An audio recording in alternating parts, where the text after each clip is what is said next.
بسم الله الرحمن الرحيم يوم تجد كل نفس ما عملت من خير محضرا وما عملت من سوء تود لو أن بينها وبينه أمدا بعيدا. صلوات محمد.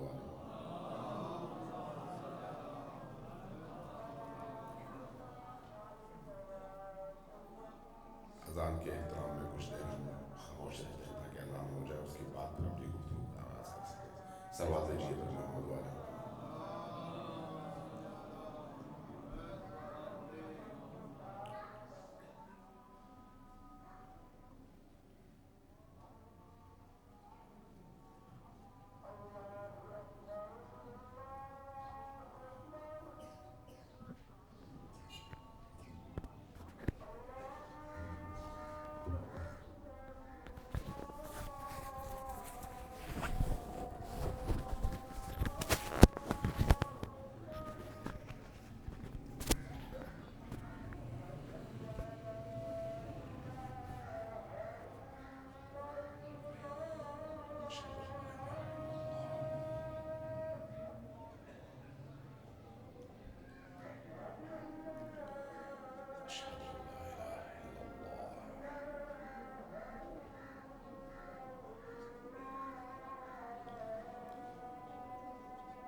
سب مل کر صلوات بھیجیے پر محمد والے محمد.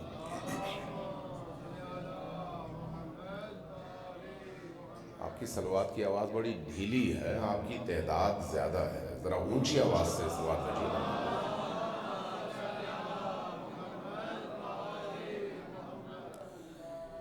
عزیزان گرامی،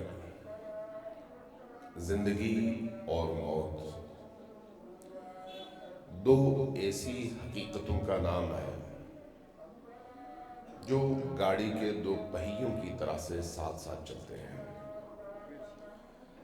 ہماری مشکل یہ ہے کہ جب ہم اس دنیا میں قدم رکھتے ہیں تو یہ سمجھ لیتے ہیں کہ ہم نے نہیں جانا. اس لیے دین نے ہمیں ہمیشہ موت کو یاد کرنے کا حکم دیا ہے.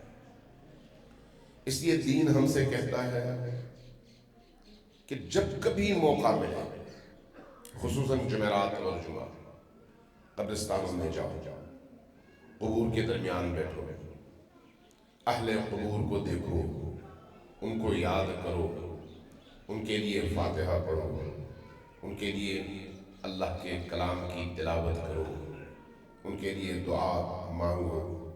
اگر تمہارے والدین ہیں اور ان کی قبریں ہیں تو ان کی قبروں پر بیٹھ کر ان کے لیے جب تم دعا مانگو گے، جب تم فاتحہ پڑھو گے، جب تم آیات قرآنی پڑھو گے تو ان کی روحیں مسرور ہوں گی، اور اس کے بعد جب تم اپنے لیے دعا کرو گے تو اللہ تمہارے والدین کے قبر کے اوپر بیٹھ کر دعا کرنے کی وجہ سے تمہاری حاجات کو تمہارے والدین کے طفیل تمہارے حق میں قبول فرمائے گا۔ کیوں یہ تاکید ہے؟ کیوں یہ کہا گیا ہے کہ اگر کہیں پر جنازہ نظر آئے تو رک جاؤ، جا کر جنازے میں شامل ہو جاؤ، جنازے کو کندھا دو اور چاروں طرف سے باری باری کندھا دو؟ کیوں کہا گیا ہے؟ کیوں کہا گیا ہے کہ جنازے کے ساتھ قبرستان کی طرف چلو، اللہ اکبر کا شعار بلند کرو، لا الہ الا اللہ کا شعار بلند کرو، اور قبرستان تک جاتے جاتے اپنی موت کو اسی طرح سے یاد کرو کہ جس طرح سے آج یہ میت تمہارے کندھے پر ہے، کل تم بھی کچھ زندوں کے کندھوں پر اسی سفر پر روانہ ہو جاؤ گے۔ کیوں یہ ساری تاکید ہے؟ کیوں اتنی تاکید ہے کہ برزخ کو یاد کرو اور روز یاد کرو؟ اس لیے کہ اس دنیا کی کشش ایسی ہے کہ یہ کشش انسان کو عالم آخرت سے بیگانہ اور بے پرواہ کر دیتی ہے، لاپرواہ کر دیتی ہے۔ نتیجتاً انسان اس زندگی کو ہی سب کچھ سمجھ کر اسی زندگی کے لیے ساری تگ و دو کرتا ہے۔ امام علی مقام امام حسین علیہ السلام کا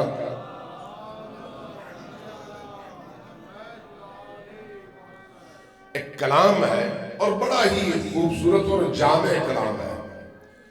فرمایا جب تم اس دنیا کے لیے محنت کرو تو اس طرح سے محنت کرو کہ گویا تم نے ہمیشہ اس دنیا میں رہنا ہے، اور جب آخرت کے لیے اللہ کی بارگاہ میں عبودیت، بندگی اور عبادت کا فریضہ انجام دو تو ایسے انجام دو جیسے ابھی تم نے مرنا ہے اور اللہ کی بارگاہ میں جواب کے لیے تمہاری حاضری ہونے والی ہے۔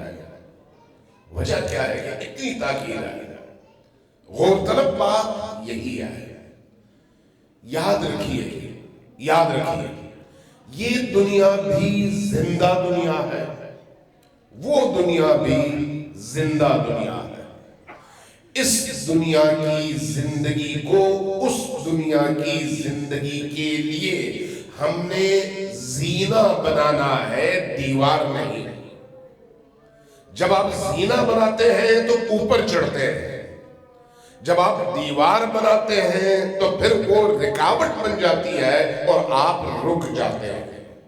یہ زندگی نشو و نما کے لیے ہے، یہ زندگی ترقی کے لیے ہے، یہ زندگی ایک ایک سیڑھی کراس کرتے ہوئے، طے کرتے ہوئے اوپر جانے کے لیے ہے، رکنے کے لیے نہیں ہے۔ سلوات بھیجیے محمد والے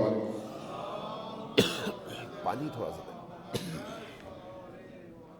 سیڑھی بنانے کا کیا مطلب ہے اور رکنے کا کیا مطلب ہے؟ یاد رکھیے، اس زندگی میں جس میں اس وقت ہم بیٹھے ہوئے ہیں، میں بیٹھا ہوں، آپ بیٹھے ہیں ایک امام بارگاہ میں، ایک مسجد میں، محفل، مجلس، ذکر قرآن اور ذکر اہل البیت کی مجلس ہے۔ یہ جو ہمارا بیٹھنا ہے یہ کس لیے ہے؟ کلچر ثقافت اور آپ کے رسم و رواج کے مطابق آپ تسلیت کے لیے، تعزیت کے لیے، غمزدہ خاندان سے اظہار یکجہتی کے لیے تشریف لائے، لیکن یہی عمل جب آپ اس لیے انجام دیتے ہیں کہ اللہ اس سے خوش ہوتا ہے اور یہ اللہ کا حکم ہے کہ غمزدہ خاندانوں کے غم میں شریک ہو کر ان کا غم بانٹا جائے اور ان کے سکون اور تسلی کا سامان فراہم کیا جائے، تو آپ کا یہی بیٹھنا چاہے 1 منٹ کے لیے ہو یا 5 گھنٹوں کے لیے، ہر پل اللہ کی بارگاہ میں عبادت شمار ہوتی ہے۔ ہر پل، ہر لمحہ اللہ کی بارگاہ میں عبادت ہے، اور اس عبادت کے دوران آپ کی سانسیں بھی عبادت ہے، اس لیے کہ آپ ذکر محمد و آل محمد سن رہے ہیں۔ چونکہ یہ میں روایت بیان کر رہا ہوں، اپنی طرف سے نہیں بیان کر رہا۔ جب آپ قرآن کے مفاہیم سنتے ہیں تو یہ خود سننا عبادت ہے۔ جب آپ سن کر اس سے کچھ حاصل کرتے ہیں اور وہ حاصل شدہ چیز آپ کی روح کا حصہ بن جاتی ہے تو یہ خود اگلی عبادت ہے۔ جب آپ کی روح کا حصہ بن جائے اور آپ کے عمل میں ڈھل جائے تو یہ اس سے اگلے مرحلے کی عبادت ہے۔ گویا آپ ایک قدم اٹھاتے ہیں لیکن کئی مرحلوں کی عبادت آپ طے کرنے لگتے ہیں۔ جب آپ یہاں پر بیٹھے ہوئے ہیں، آپ درود بھیجتے ہیں، درود پڑھتے ہیں۔ عام طور پر ہم روٹین میں درود پڑھ لیتے ہیں، اللہم صلی علی محمد و آل محمد، لیکن یہ یاد رکھیے اگر شعور کے ساتھ، شرط شعور ہے، شرط توجہ ہے، شرط قلب کا میلان ہے۔ اگر توجہ، شعور اور پوری کنسنٹریشن کے ساتھ اگر میں درود پڑھتا ہوں تو آپ کو پتا ہے یہ درود کتنی قیمتی سرمایہ، یہ درود کتنا قیمتی سرمایہ بن جاتا ہے انسان کے لیے۔ جبکہ روٹین میں ہم ہمیشہ درود پڑھتے رہتے ہیں۔ امام صادق آل محمد کی روایت ہے کہ جب ایک شخص نبی اور آل نبی کو مخاطب کر کے دل کے عمیق احساسات کے ساتھ، توجہات کے ساتھ، یکسوئی کے ساتھ پڑھتا ہے اللہم صلی علی محمد و آل محمد، یا پڑھتا ہے صلی اللہ علیہ یا رسول اللہ و آلک، یا پڑھتا ہے صلی اللہ علیہ یا ابا عبداللہ، چاہے نبی ہو چاہے آل نبی ہو، جب انسان پوری توجہ کے ساتھ یہ درود پڑھتا ہے، کسی محفل میں پڑھتا ہے، ایک بندہ اگر پڑھے تو اس ایک بندے کے پڑھے ہوئے درود کے نتیجے میں صرف ایک درود اللہ اس پر خود 1000 بار درود پڑھتا ہے، اور صرف 1000 بار درود نہیں پڑھتا بلکہ اپنی مخلوقات کو حکم دیتا ہے کہ تم سب مل کر میرے اس بندے پر جس نے میرے محبوب پر درود پڑھا اور سلام بھیجا ہے، تم بھی درود پڑھو اور سلام بھیجو۔ نتیجتاً پورا عالم محفوظ مل کر اس شخص پر درود پڑھتے ہیں اور سلام بھیجتے ہیں۔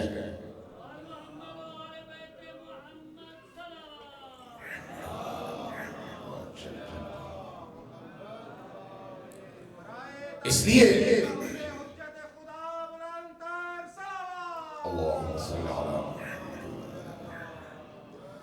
اس لیے توجہ سب سے اہم ترین عامل ہے، سب سے اہم ترین عامل۔ اگر توجہ سے وہ کام آپ کریں جو روٹین میں آپ کو کوئی بڑا کام نظر نہیں آتا، لیکن عالم معنی میں اس کام کی جو حیثیت ہے وہ بعض اوقات بڑے بڑے اعمال کی نسبت زیادہ بھاری ہے، اور وہ جو بڑا عمل ہے وہ کہیں پر آپ کے ترازو میں نظر ہی نہیں آتا۔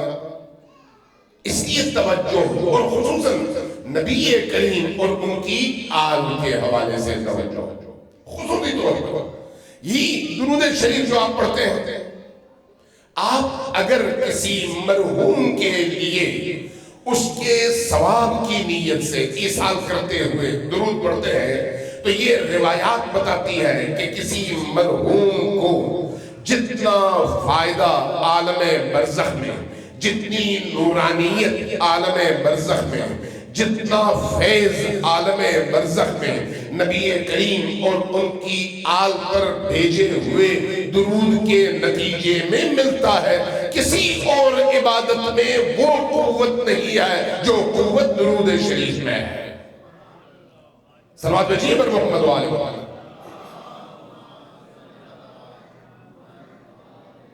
ایک اور روایت میں عرض کر دیتا ہوں جو بات آئی گئی ہے کہ نبی کریم جب معراج پر تشریف لے گئے تو ایک ایسے مقام پر پہنچے جہاں ایک ایسا عجیب و غریب فرشتہ نظر آیا جس کی خلقت، جس کی حیت، جس کا سانچہ اور ڈھانچہ باقی فرشتوں سے بالکل مختلف ہے۔ دیکھا ایک ایسا فرشتہ ہے جس کے دونوں طرف 10,000 ہزار بازو ہیں، ہر بازو کے آگے 10,000 ہزار ہاتھ ہیں۔ بعض روایات کہتی ہیں کہ ہر ہاتھ کے آگے 10,000 ہزار انگلیاں ہیں۔ نبی کریم نے پوچھا کہ اے فرشتے، اللہ نے تمہیں کس لیے خلق فرمایا ہے؟ عرض کیا یا رسول اللہ 2 کام ہیں جو میں نے سمجھا۔ کہا وہ 2 کام کیا ہے؟ کہا پہلا کام یہ ہے کہ آسمانوں سے زمین پر گرنے والے بارش کے قطروں کا حساب میں رکھوں۔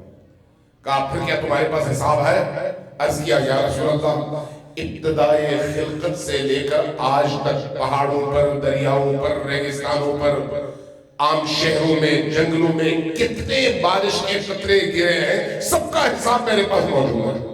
یہ جو اللہ نے آلات دیے ہوئے ہیں، بازو، آگے ہاتھ، انگلیاں، یہ اسی کے لیے ہے۔ کہا دوسرا تمہارا کام کیا ہے؟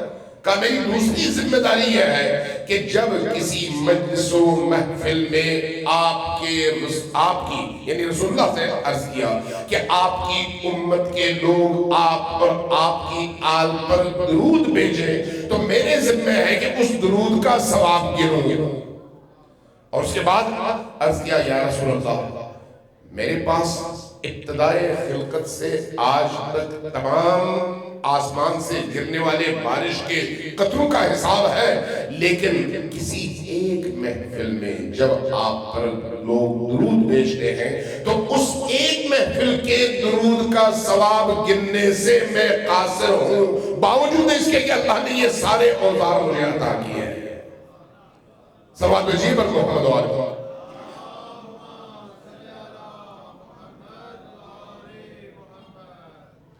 اس لیے یہ یاد رکھیے کہ اس طرح کی مجالس میں شریک ہونے سے پہلے نیت کیجئے کہ ان مجالس کے ذریعے سے آپ اللہ کو راضی کریں گے، ان مجالس کے ذریعے سے رسول اللہ کو راضی کریں گے، آل رسول کو راضی کریں گے، یہی نیت۔ اسی نیت کی وجہ سے آپ کی نشست، آپ کا بیٹھنا، آپ کا اٹھنا، آپ کا قدم اٹھانا، آپ کا مسجد اور امام بارگاہ کی طرف آنا اور پھر مسجد اور امام بارگاہ سے واپس جانا، سارے کا سارا عمل اللہ کی بارگاہ میں عبادت شمار ہوگا۔ اگلی بات جس آیت کی میں نے تلاوت کی، یوم تجد کل نفس ما عملت من خیر محضرا، وہ دن جو مرحوم چلے گئے دنیا سے انہوں نے دیکھ لیا، جو ہمارے مرحومین چلے گئے ہیں انہوں نے بھی دیکھ لیا، ہماری باری ہے ہم نے بھی دیکھنا ہے۔ وہ کیا ہے؟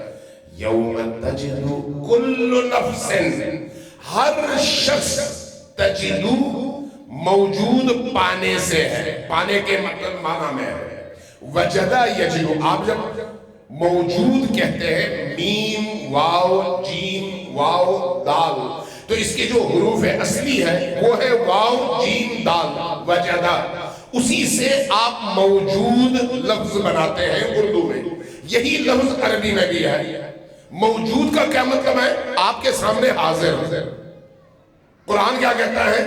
یوم تجدو، موجود پاؤ گے، کل نفس، ہر نفس، ہر جان، ہر انسان اپنے سامنے موجود پائے گا۔ کس چیز کو موجود پائے گا؟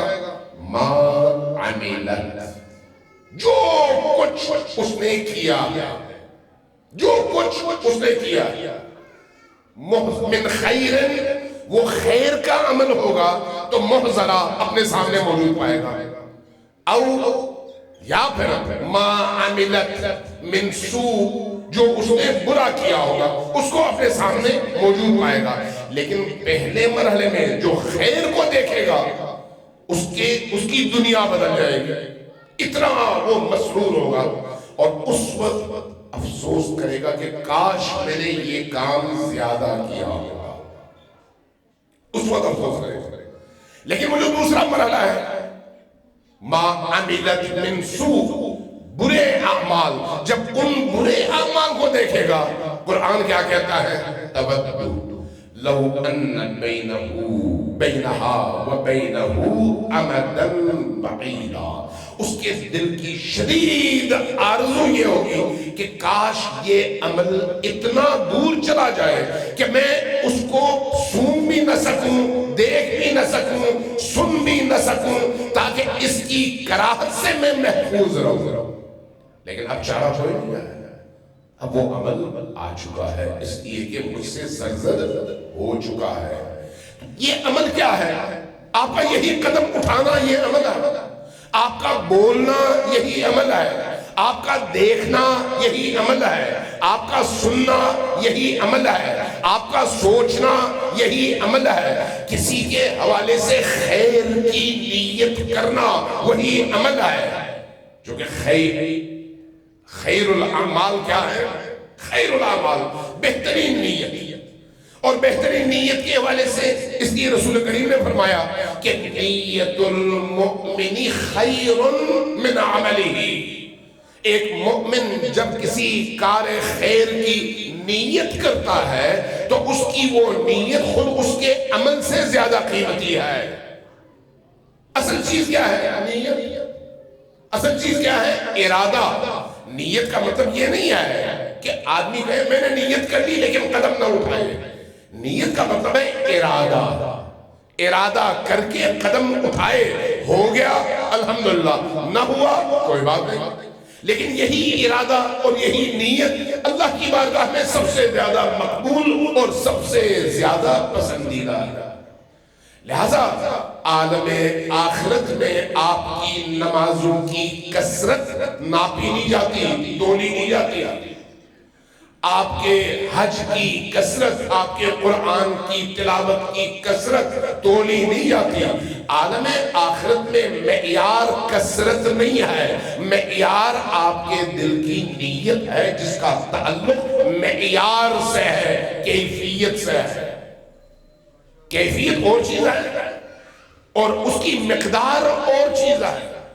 لہذا بعض اوقات فرض کریں ایک بانی مجلس آتا ہے امام حسین کے نام پر، پورے سال مجلس کرواتا ہے، اس نے 360 مجلسیں کروائی، تعداد کے لحاظ سے 360 ہیں، لیکن کیا اللہ کی، رسول کی اور آل محمد کی بارگاہ میں قبول بھی ہے؟ ہاں، اس شرط پر کہ ان کی نیت سے ہو۔ اگر لوگوں کو خوش کرنے کی نیت سے ہو، لوگوں سے اپریسیشن لینے کی نیت سے ہو، لوگوں کے درمیان شہرت کی نیت سے ہو، لوگوں کے درمیان اپنی بڑائی کے اظہار کے لیے ہو، لوگوں کے سامنے اپنے آپ کو دیندار ثابت کرنے کے لیے ہو، لوگ تعریف کریں تو مجھے خوشی ہو، اور اگر لوگ تعریف نہ کریں تو مجھے اس عمل کے نتیجے میں لوگوں سے تعریف کا انتظار رہے، لوگ تعریف نہ کریں تو میں اپنے اندر دکھ اور کرب محسوس کروں، تو اس کا مطلب یہ ہے کہ میرا وہ عمل لوگوں کے لیے تھا، ان ہستیوں کے لیے نہیں تھا۔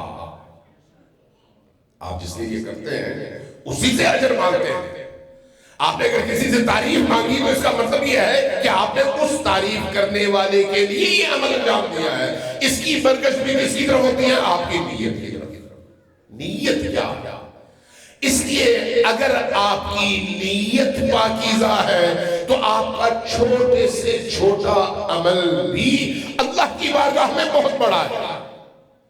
اگر نیت پاکیزہ نہیں ہے تو پھر بڑے سے بڑا عمل بھی، ایک شخص اپنی ساری زندگی کی دولت لٹا دے لیکن نیت اللہ کی نہ ہو تو اس صورت میں اس کی ساری دولت لٹ بھی گئی اور اس کو کچھ حاصل بھی نہیں ہوا۔ اس لیے اعمال میں کبھی بھی اس کی کثرت کی طرف نہ جائیے، کیفیت کی طرف جائیے۔ کیفیت کیا ہے؟ ابلیس نے ہزاروں سال نمازیں پڑھی ہیں، تعداد کے لحاظ سے ہزاروں سال ہے، لیکن جب اس کے اندر آپ جھانک کر دیکھتے ہیں تو اس نے عبودیت کی ہے، عبادت کی ہے، اطاعت نہیں کی۔ اطاعت اپنے آپ کو اپنے رب اور رب کے بھیجے ہوئے رسول اور رسول کی اولادوں اور آل کے سپرد کر دینے کا نام ہے۔ اپنے آپ کو ان کے سپرد کر دینا یعنی اطاعت۔ صرف سر جھکانا اور عبادات انجام دینا اپنی جگہ اچھا ہے، لیکن جب تک وہ اطاعت نہ ہو، وہ سپردگی نہ ہو، یہ عبادت انسان کو کہیں نہیں پہنچا۔ اس لیے عبادات کی قبولیت کا معیار کیا ہے کہ انسان اپنے رب کی رضا تلاش کرے۔ اگر رب کی رضا کے پیچھے چلے سارا عالم آپ کے قدموں پر آئے، لیکن اگر بندوں کی رضا کی طرف جائے تو پھر سارے بندے آپ کے ساتھ کھڑے ہو جائیں۔ اللہ آپ کے ساتھ کھڑا نہیں ہے، رسول آپ کے ساتھ کھڑے نہیں ہے۔ اس لیے اس کی برگشت بھی ہوتی ہے انسان کی نیت کی طرف کہ نیت کیا ہے۔ اس لیے ہم اپنے اخلاقیات کی کتابوں میں، اولیاء اللہ کی داستانوں میں، ان کی زندگی کے اوراق میں جب پڑھتے ہیں تو دیکھتے ہیں بعض اوقات ایک خشک ہونے والے درخت کی جڑوں میں اس نیت سے صرف پانی ڈالنا کہ درخت سوکھ نہ جائے۔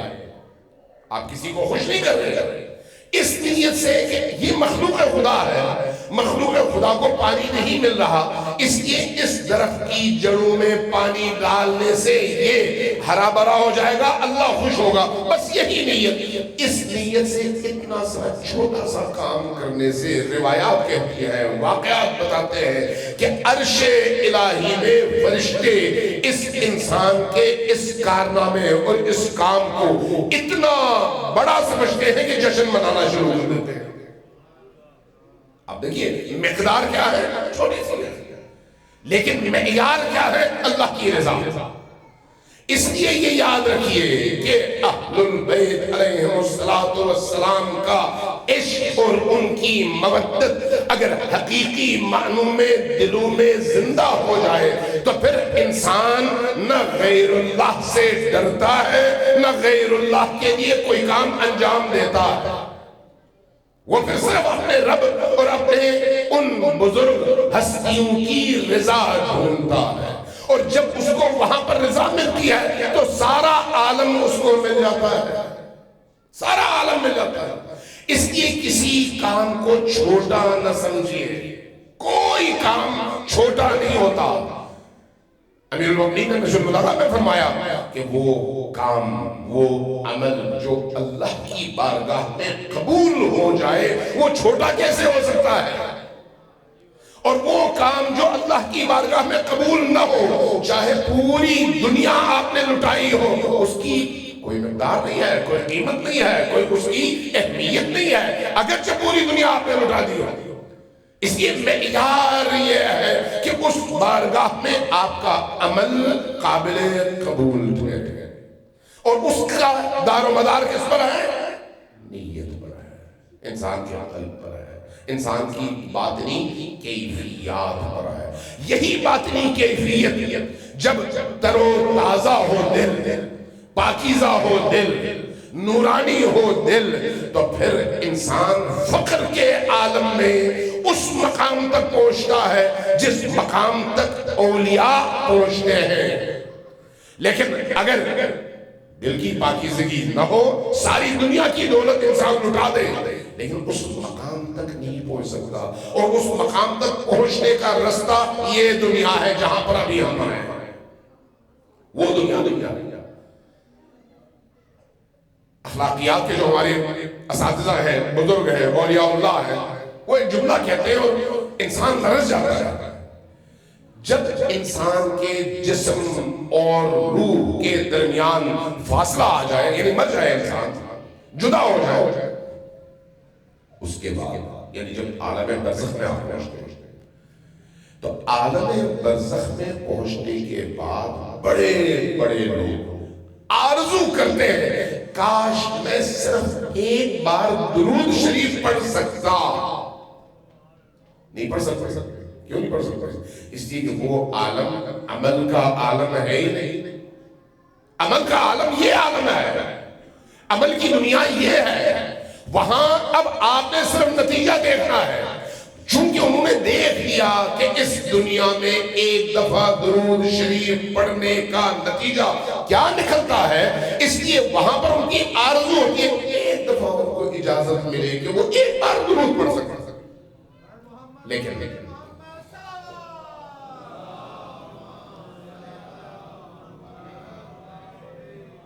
ان کو توفیق اجازت نہیں ملتی. یہ اجازت کب تک ہے؟ جب تک یہ جسم زندہ ہے، یہ روح اس جسم کے اندر ہے. وہ کون لوگ ہیں؟ میں ہوں، آپ، یہی لوگ جو ہم آپس میں بیٹھے ہیں.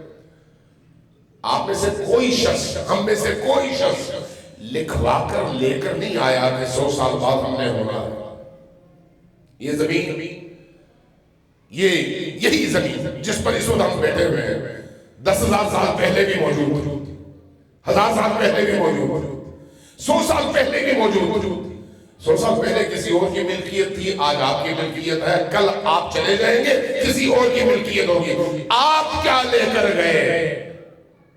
جو لوگ 1000 سال پہلے گزر گئے وہ کیا لے کر گئے؟ زمین تو لے کر نہیں گئے، بلڈنگ تو لے کر نہیں گئے، پیسہ تو لے کر نہیں گئے، مال مویشی تو لے کر نہیں گئے، کھیت کھلیانے اور فصلیں تو لے کر نہیں گئے. کیا لے کر گئے؟ وہ عمل جو انہوں نے خدا، رسول اور اہل البیت کی رضا کے لیے انجام دیا.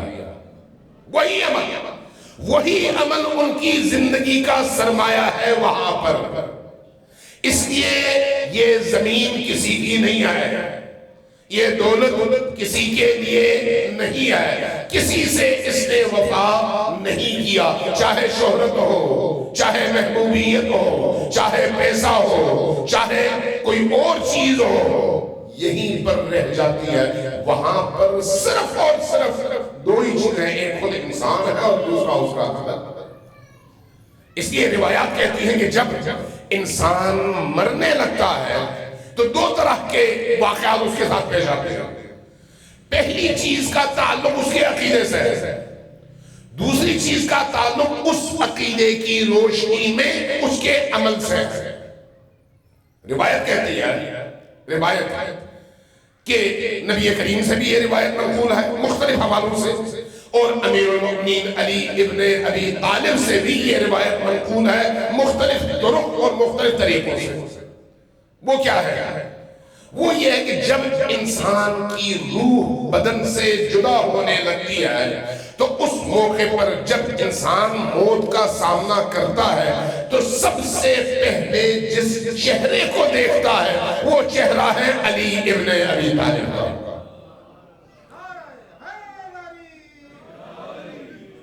روایت جو نبی کریم سے ہے وہ بھی اسی مضمون کے ساتھ ہے کہ جب انسان اس دنیا سے جانے لگتا ہے تو سب سے پہلے اس کے سامنے جو چہرے آتے ہیں وہ نبی کا چہرہ ہے، علی کا چہرہ ہے، حسنین کریمین علیہ السلام کا چہرہ ہے.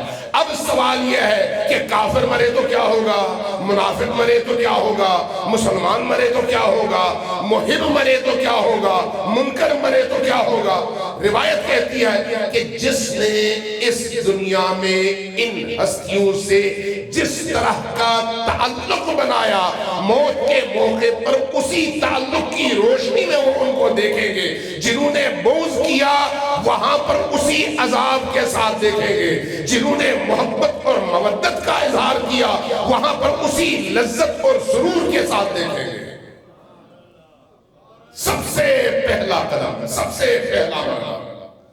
اور دوسرا مرحلہ انسان جب قبر میں اتارا جاتا ہے، جب قبر میں اتارا جاتا ہے تو روایات کہتی ہیں، اصول کافی کی روایت ہے اور بہت ساری دیگر ہماری احادیث کی کتب میں یہ روایات موجود ہیں، اور اہل سنت کی روایات کی کتابوں اور احادیث میں بھی یہ چیزیں موجود ہیں کہ قبر میں جب انسان اتارا جاتا ہے تو اس کے اعمال مختلف انوار کی شکلوں میں اس کے سامنے حاضر ہو جاتے ہیں.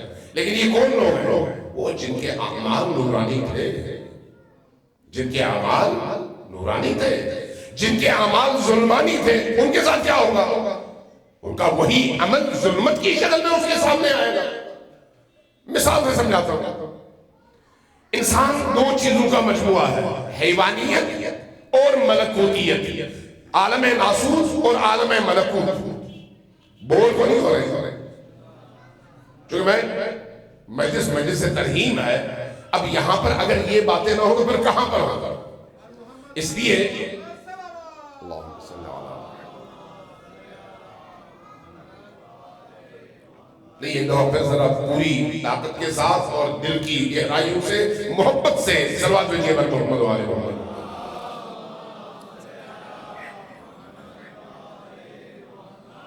انسان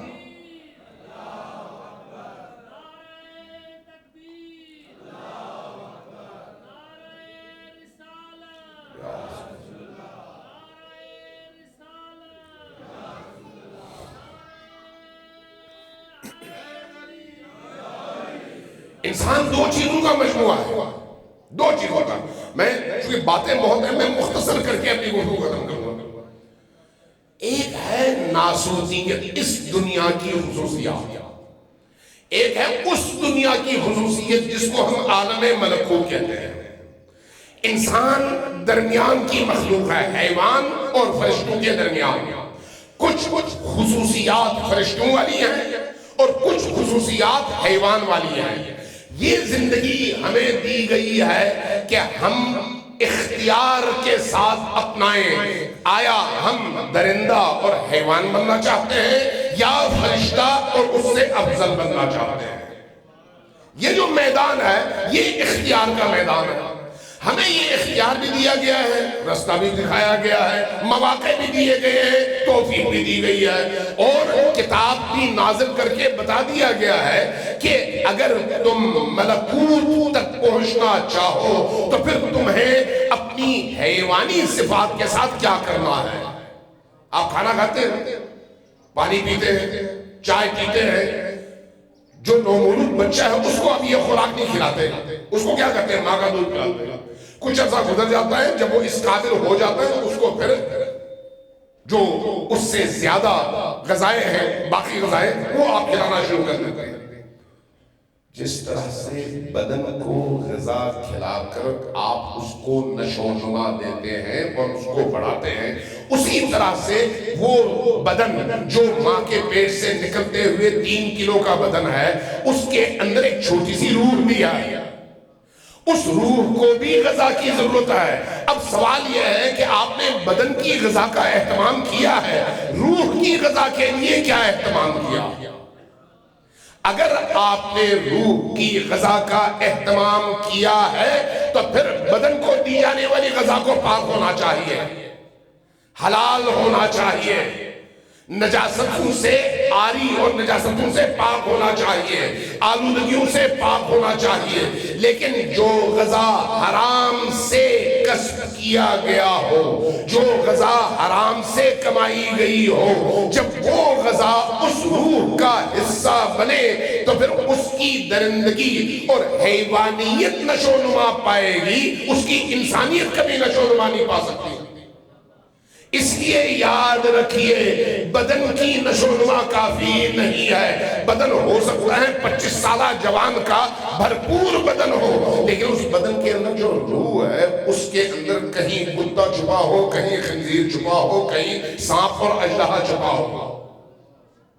چونکہ وہ سانپ اژدہا گدھا، کتا، بیڑیا، خنزیر، یہ اس کو دی جانے والی اس خوراک جو اس کی روح کے لیے ہے، اس خوراک کا نتیجہ ہے۔ اور عالم آخرت میں یہ دو چیزیں الگ الگ ہو کر انسان کے سامنے آئیں گی کہ انسان اندر سے کیا ہے۔ میں ایک واقعہ سنا دیتا ہوں۔ بہت بڑی شخصیت ہے آیت اللہ شہید مرتضیٰ مطہری، بہت بڑی فیلسوف شخصیت، فقیہ شخصیت، بہت بڑے عالم، بہت بڑے نظریاتی انسان۔ انہوں نے نہج البلاغہ کی، نہج البلاغہ پر ایک کتاب لکھی ہے۔ اس کتاب کے مقدمے میں وہ ایک بات کرتے ہیں، کہتے ہیں کہ میں نہج البلاغہ کو عام کتاب سمجھتا تھا، اس لیے ایک دفعہ میرے ایک دوست نے مجھ سے کہا کہ اصفہان میں ایک استاد ہے جو نہج البلاغہ پڑھاتے ہیں، چھٹیوں میں ہم چلتے ہیں، ذرا دیکھتے ہیں وہ کیسے پڑھاتے ہیں۔ کہتے ہیں ہم چلے گئے، چھٹیاں تھیں مدرسے کی، وہاں پر چلے گئے۔ جب ہم وہاں پر پہنچے، اس استاد کی بارگاہ میں بیٹھے، تو ہم نے دیکھا کہ یہ استاد عام انسان نہیں ہے، بلکہ اگر خود نہج البلاغہ جو علی ابن ابی طالب کا کلام ہے، اگر انسان کی شکل اختیار کر لے تو ہمارے اس استاد کی شکل میں سامنے آئے۔ اتنے عظیم المرتبت انسان کہہ رہے کہ ہم ان کے وجود میں جذب ہو گئے۔ کچھ دن ہم نے ان سے پڑھا، تب پتہ چلا نہج البلاغہ کس سمندر کا نام ہے۔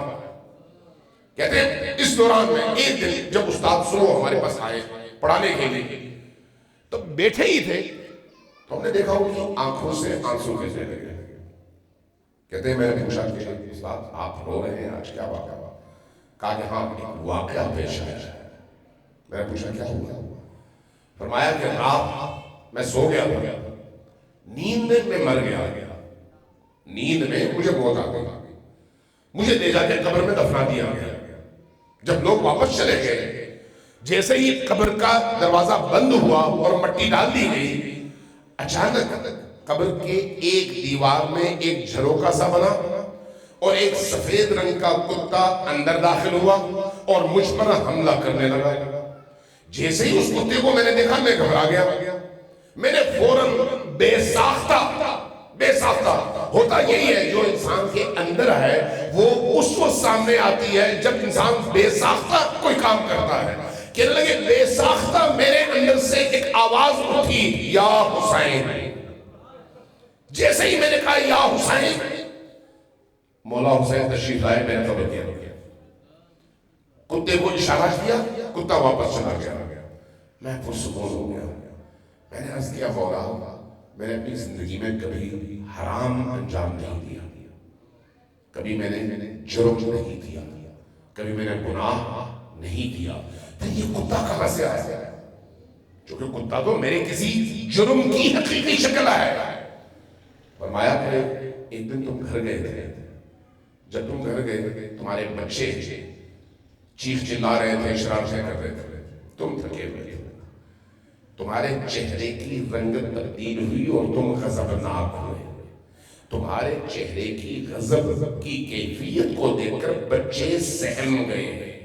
یہ جو تمہارے چہرے کا غضب تھا، یہ کتا وہی غضب ہے، یہ کتا وہی غضب ہے۔ عزیزان کرام، ہماری زندگی کا کوئی عمل ایسا نہیں ہے جو زندہ نہ ہو۔ بولنا ایک لفظ آپ اگر کہتے ہیں الحمدللہ تو یہ زندہ ہے، اور اگر خدا نہ خواستہ آپ کسی کو ایک لفظ برا کہتے ہیں، وہ لفظ بھی زندہ ہے۔ اس لیے کہ یہ زندگی، یہ جو دنیا ہے زندہ دنیا ہے، اور اس کی ہر چیز زندہ ہے، اور ہمارا ہر عمل زندہ ہے۔ قرآن اس لیے کہتا ہے یوم تجد کل نفس ما عملت من خیر محضرا وما عملت من سوء تود لو ان بینها وبینه امدا بعیدا۔ رسول کریم کی بارگاہ میں ایک صحابی آئے، جیسے ہی بیٹھے کہا الحمدللہ رب العالمین۔ رسول کریم نے جیسے ہی تھوڑا خوش ہوئے، فرمایا تم نے بہشت میں اپنے لیے ایک پھلدار درخت اگا دیا ہے۔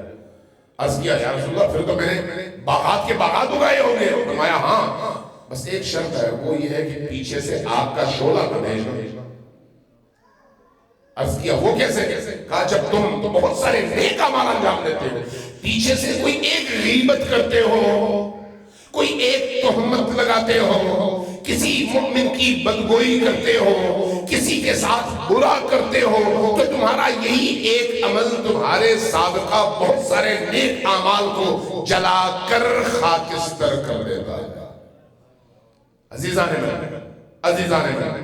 آیت اللہ العظمیٰ بہاؤالدین مرحوم ہو گئے، بہت بڑے عارف تھے، بہت بڑے عارف، اہل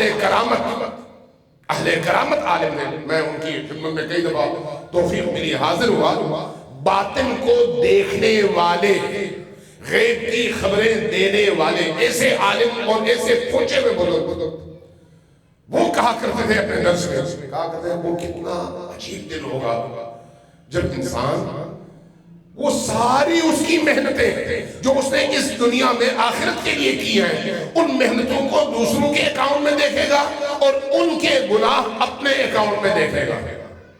پوچھا کہ وہ کیسے ہوگا؟ کہا جب تم یہاں پر نیکی کرتے ہو، اچھائیاں انجام دیتے ہو، اور اس کے بعد کسی ایک مومن، کسی ایک اللہ کے نیک بندے کے حوالے سے کوئی بری بات کرتے ہو، برا فعل انجام دیتے ہو، تکلیف دہ عمل انجام دیتے ہو، تو اس کے گناہ تمہارے اکاؤنٹ میں منتقل ہو جاتے ہیں اور تمہاری نیکیاں اس کے عوض اس کے اکاؤنٹ میں منتقل ہو جاتی ہیں۔ تو تم نے یہاں پر محنت دوسروں کے لیے کی ہے، اپنے لیے نہیں کی، اور دوسروں کی زحمتیں اپنے کندھوں پر اٹھائی ہیں اور خسارے کا سودا کیا ہے۔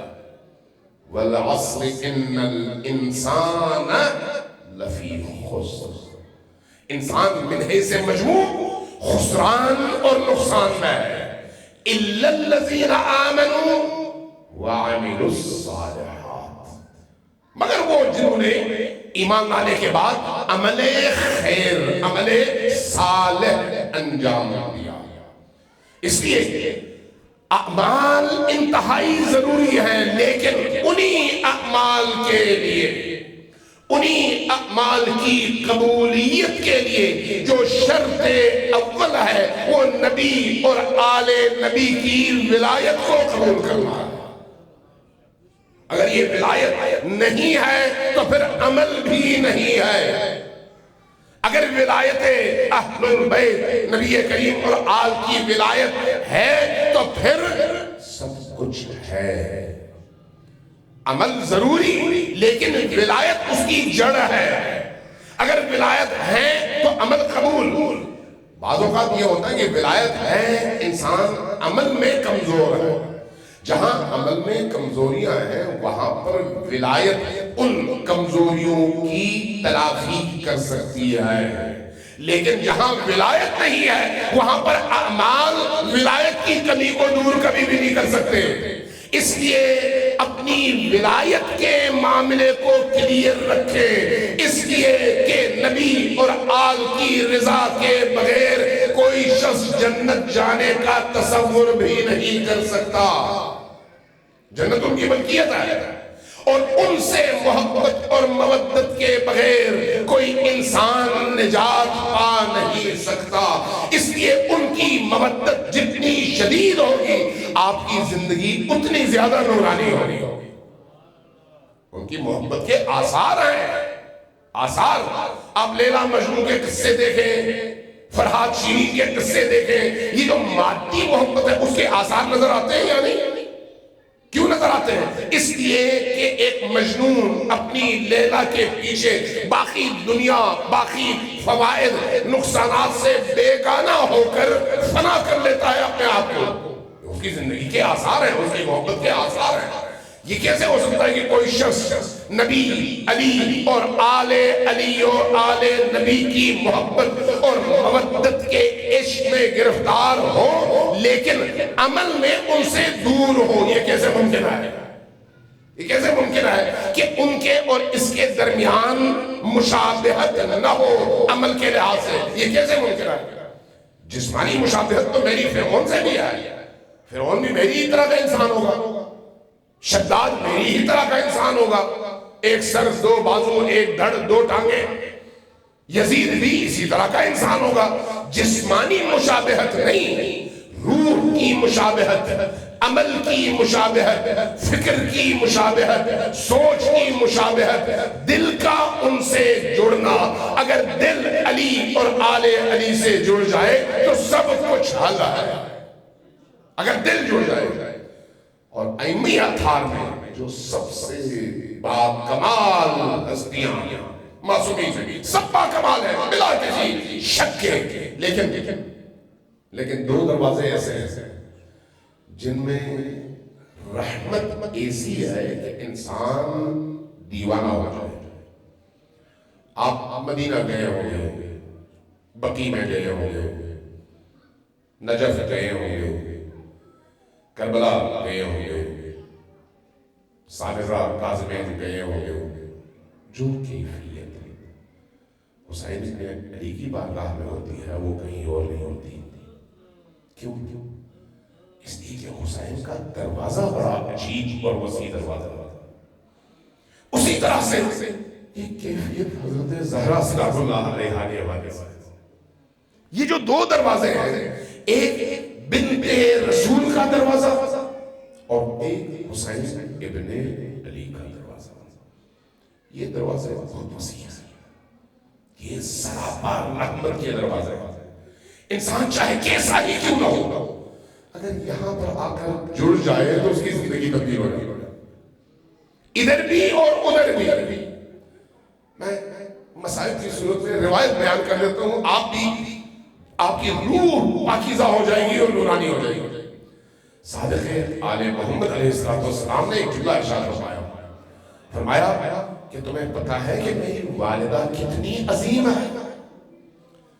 ایک صحابی آیا، عرض کیا کہ ابن رسول اللہ، جو یہ ایام حضرت زہرا سلام اللہ علیہا سے منسوب ایام بھی ہم، اس لیے میں چاہوں گا کہ دو چار جملے ایسے ہوا بھی۔ فرمایا جب صحابی آیا تو اس نے خوشی سے عرض کیا یا ابن رسول اللہ، اللہ نے مجھے بیٹی دیا ہے۔ فرمایا بیٹی دیا ہے؟ ہاں۔ کیا نام رکھا ہے؟ عرض کیا یا ابن رسول اللہ، میں نے اس کا نام فاطمہ رکھا ہے۔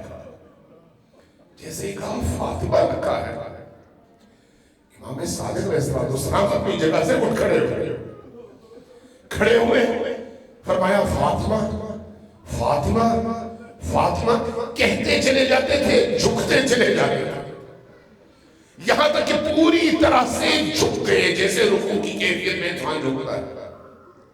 اور اس کے بعد بیٹھ گئے اور فرمایا دیکھو جب تم نے اس بچی کا نام فاطمہ رکھا ہے تو اب یاد رہنا اس بچی کو مارنا ہے، اس بچی کو کبھی تنگ نہ کرنا، کبھی اذیت نہ دینا، چونکہ اس کا نام میری جدہ کے نام پر۔ فرمایا تمہیں معلوم ہے کہ عالم آخرت میں فاطمہ کا مقام کیا ہے؟ پوچھا گیا ہے رسول اللہ وہ مقام کیا ہے؟ امام کی یہ حدیث متعدد کتابوں میں موجود ہے۔ فرمایا جب عالم محشر برپا ہوگا، سارے انسان محشر میں جمع کیے جائیں گے، حضرت آدم سے لے کر تاقیات، ان میں نیک برے، مسلم غیر مسلم، مؤمن غیر مؤمن، سب شامل ہوں گے۔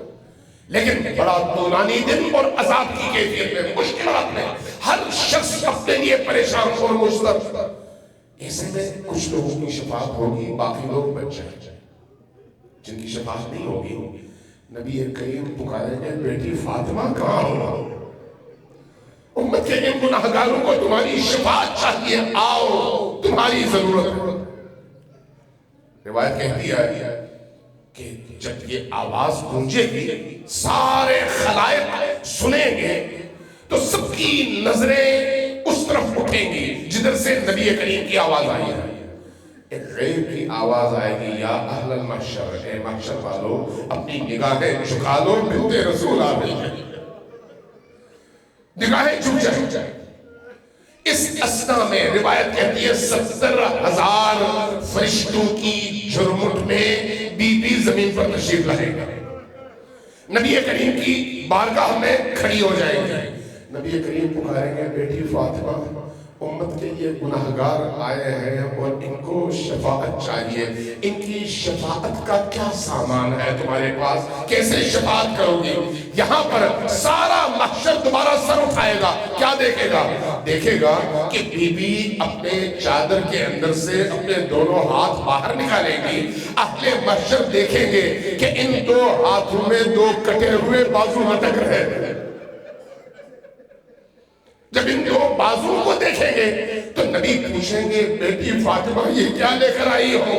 جواب میں فرمائیں گی بابا جان میں کربلا سے اپنے پیارے بیٹے عباس کے کٹے ہوئے بازو لے کر آئی تاکہ ان گناہگاروں کی شفاعت ہو سکے. امام صادق آل محمد فرماتے ہیں کہ اس کے بعد جب شفاعت کا دور شروع ہوگا تو بی بی دو عالم ایک ایک کر کے ہر اس شخص کو جس کے دل میں محبت اہل البیت ہوگی اس کو چنیں گی، اٹھائیں گی اور جنت میں داخل کریں گی. اہل محشر کیا دیکھیں گے؟ دیکھیں گے جس کو بھی بی بی نے منتخب کیا ہے اس کے ماتھے پر لکھا ہوا ہے محب فاطمہ، یہ فاطمہ کا محب ہے. وہ مقام بی بی فاطمہ کا، اور پھر وہ مقام کربلا والوں کے، کربلا کے ان شہداء کا اور عباس علمدار کا. ایک فرزند رسول، ایک سید اس دنیا سے اٹھ گیا ہے اور اسی کے لیے آپ بیٹھے. میں اس لیے چاہوں گا دو جملے حضرت بی بی دو عالم کے حوالے سے عرض کروں. ایام چونکہ انہی بی بی سے منسوب ایام، میں ان ایام میں بار بار سوچتا رہا ہوں کہ مدینہ کی فضائیں کیسی ہوں گی جب رسول دنیا سے گزر چکے ہوں گے.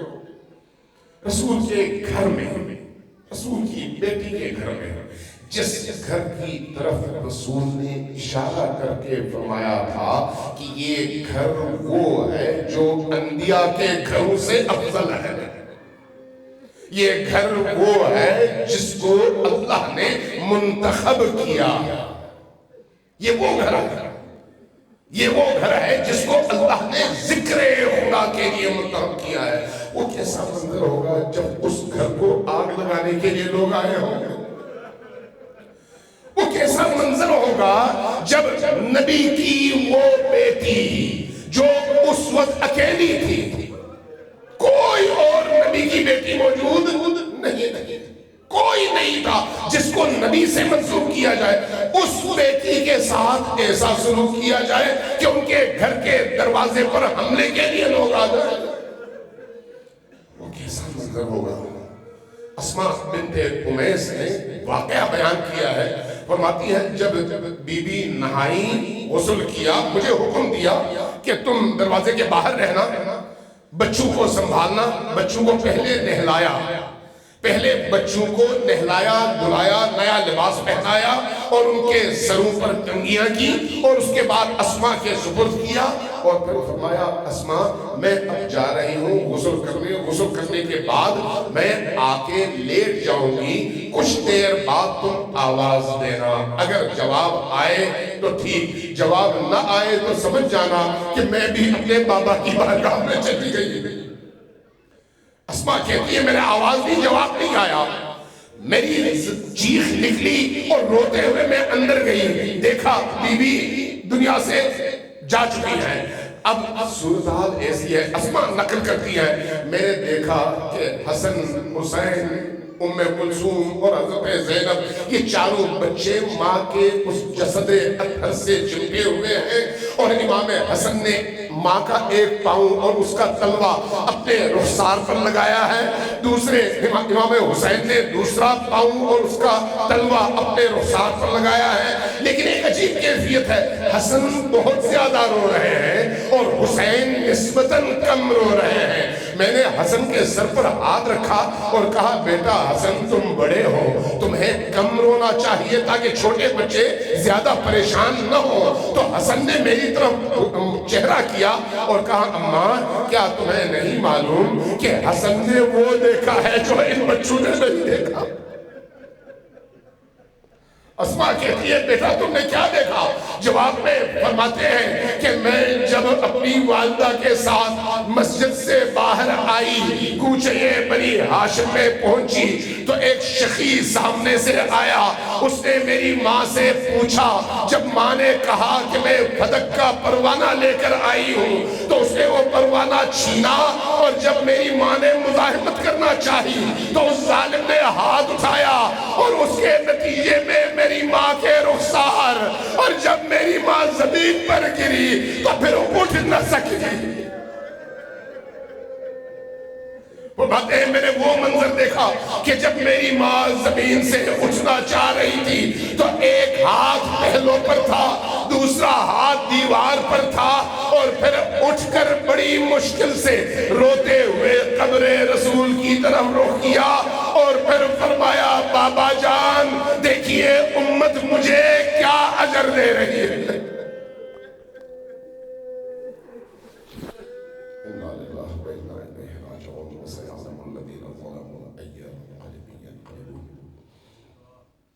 نسألك اللهم